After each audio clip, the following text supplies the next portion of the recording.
In the future, we will write songs about you.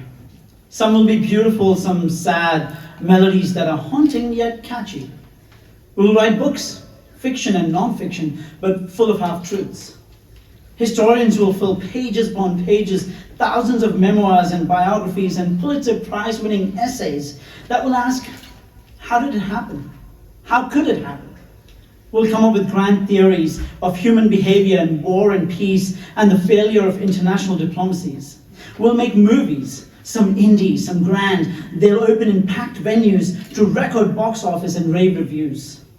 You can almost hear that Hans Zimmer-esque soundtrack that swells over the picturesque drone shots of vast swaths of destruction, with misery and death and genocide filling every pixel of a canvas covered in light. Audiences will openly sob in their seats, holding and squeezing hands in that all too human a gesture that says, you can cry. Famous actors will go on extreme diets to play the starved and the damned of history. In viral clips, they'll dedicate their Oscars to victims of massacres. We will build monuments, some absurd, some abstract, some with that stunning bronze that turns color all too fast. We'll name buildings after you. Parks and schools, and libraries and hospitals and galleries and museums.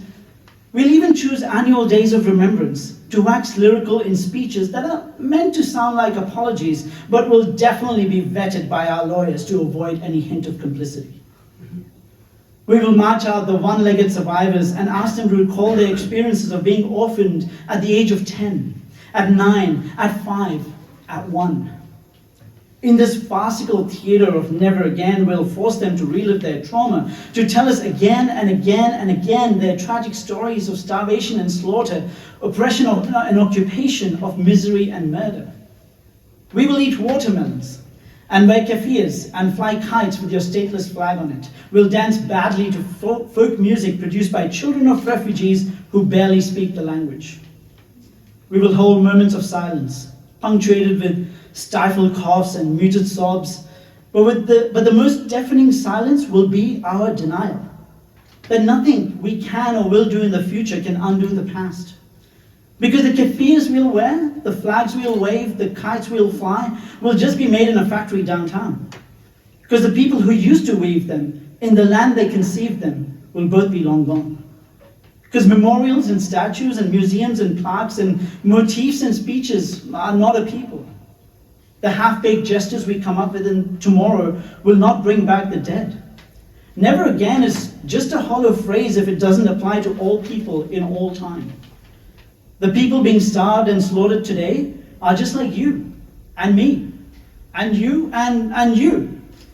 The mothers, the fathers, the sisters and brothers, friends and lovers, doctors, teachers, firefighters, trash collectors, accountants, entrepreneurs, the unemployed, the uncles who make bad jokes, the aunts who love baking, the poets and the pub quizzes, and the comedians, the journalists, the queers and the feminists. The kids who wanted to grow up to be astronauts, the kids who wanted to play football, the kids who were too shy to say what they wanted, and the kids who just wanted to be. For them, the future is too late, and the best thing we can do for them in the future is to make sure that they have one.